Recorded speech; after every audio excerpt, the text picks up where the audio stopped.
You wake up in darkness. The air is damp. Cold stone presses against your back. Above you, a torch sputters and hisses, dripping hot wax onto the floor. Shadows crawl across the walls and every surface is slick with mold. You inhale and gag. The stench is overwhelming. Sweat, rot, dried blood, and something worse. Burned flesh that clings to the walls like a ghost that never leaves. You hear chains rattle. Somewhere in the gloom, iron hinges scream as a heavy door creaks shut. And then, faintly, you realize those screams, echoing down the corridor, they're not yours. Not yet. Your wrists are already shackled. Your ankles chained. You are trapped in the one place everyone fears. The place no prisoner survives with their sanity intact. This isn't a movie. This isn't exaggeration. This is a medieval torture chamber. And you wouldn't last 5 minutes. Look around. The chamber isn't grand. It isn't meant to be. It's a stone vault buried beneath a fortress, a castle, or even beneath the steps of a church. Thick walls keep sound from escaping. But make no mistake, everyone above knows exactly what's happening down here. Torture wasn't chaos. It was a system. In medieval Europe, chambers like this existed everywhere. From England's Tower of London to the dungeons of French castles, to the inquisitorial cells of Spain and Germany. Who ran them? Not some random sadist, but officials of the state and church. The questioners. The masters of pain. Men trained not to kill you instantly, but to drag you to the edge of death and keep you breathing. Torture had a purpose. Extracting confessions, punishing enemies, or simply putting fear into others. Even the architecture whispered cruelty. The walls sweated moisture, dripping onto chains bolted into stone. Wooden beams bore claw marks where other prisoners had scratched desperately for escape. Rats scurried freely, feeding on scraps of bread, or whatever fell from a prisoner too weak to resist. The chamber itself was a weapon. The darkness, the stench, the silence between screams, all designed to break you before a single tool touched your skin. The first thing you'd notice is the noise. Chains dragging, boots echoing on stone, the splash of water in a bucket, a priest whispering prayers, and above it all, screams. Piercing, guttural, endless screams. They echo through the corridors, sometimes stopping abruptly, sometimes fading into sobs. Imagine sitting shackled, waiting your turn, forced to listen as the man before you begs for mercy. Sometimes torturers would deliberately stage the suffering so you could hear it, because fear, historians agree, was the most powerful weapon. Psychological torture came first. You'd be shown the tools, the rack, the thumbscrews, the pincers glowing red in a brazier. In Germany, this was called the Terition, the showing of instruments. Sometimes that was enough. Prisoners confessed before a single bone was broken. But if you didn't, they had all night. Commands would bark out, pull, tighter, again. You'd know your turn was next. Some prisoners began screaming before they were touched, breaking under the weight of anticipation alone. And that was the point. Pain began long before iron met flesh. And then the footsteps come for you. Now the real nightmare begins. The rack. The most infamous. A wooden frame with rollers at each end. They tie your wrists to one side, your ankles to the other. Then, slowly they turn the wheel. Tendons stretch, muscles tear, joints crack out of their sockets. The pain isn't sharp at first, it's burning, pulling, an agony that grows second by second until you hear your own shoulders snap like dry wood. People fainted, but fainting never saved them. Water thrown in your face and the torment continued. Then there are the thumbscrews, a deceptively simple device. Iron vices that crush your fingers or toes, one turn at a time. Flesh bursts, nails rip off, bones crumble. Chroniclers wrote that the pain was so focused, so blinding, that victims screamed as though their entire body was being torn apart. Or the strappado, perhaps worse than the rack. They tie your wrists behind your back, hoist you by a rope, and drop you. Your arms wrench out of their sockets instantly. Then they do it again, and again. Some victims never use their arms again, even if they survived. And if you think the breaking wheel was merciful, think again.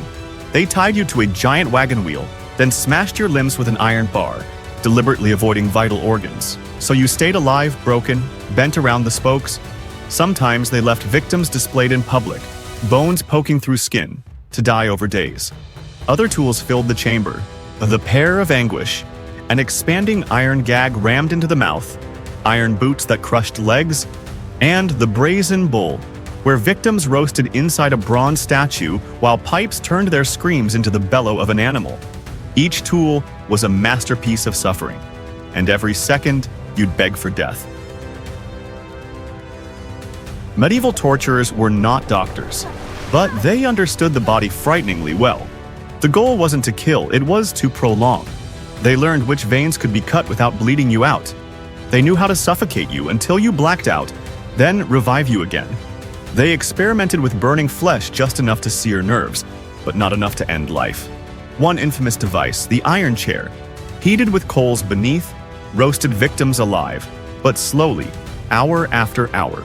Inquisitors sometimes ordered salt rubbed into wounds, or rats placed in cages against the belly, then heated, forcing the animals to burrow into the victim to escape. They studied how long the human body could scream before the voice shredded, how long a man could stay conscious when his joints were dislocated. Torture was their laboratory, and pain their science. Some torturers even kept crude notes, records of how many turns of a screw or how many drops of the strappado a body could endure before breaking. These weren't sadists improvising. They were professionals in the art of agony. You wouldn't last because they didn't want you to last. Survival wasn't the point. Breaking you was. But how could such horrors be justified? In the eyes of kings and bishops, torture was not cruelty. It was duty. The church sanctioned it during the Inquisition. Heretics, witches, and blasphemers were purified through pain. The logic was twisted. Saving your soul was worth destroying your body. Civil courts, too, embraced it.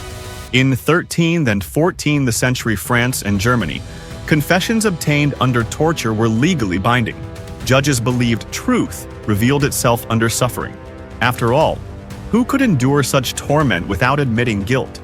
Bernard Guy, the Dominican inquisitor, wrote that torture should be moderate. But moderate could still mean shattered bones and permanent disfigurement. Women accused of witchcraft were stripped naked, shaved to search for devil's marks, and tormented until they named others. Kings saw it as power. Nobles used it as punishment, and townspeople sometimes gathered outside dungeons, eager for the public spectacle of broken bodies wheeled into daylight. It wasn't madness. It was organized, legal, sacred in their eyes. And that's what makes it worse. Hollywood loves spikes, guillotines, and Iron Maidens. But much of what you think you know is myth.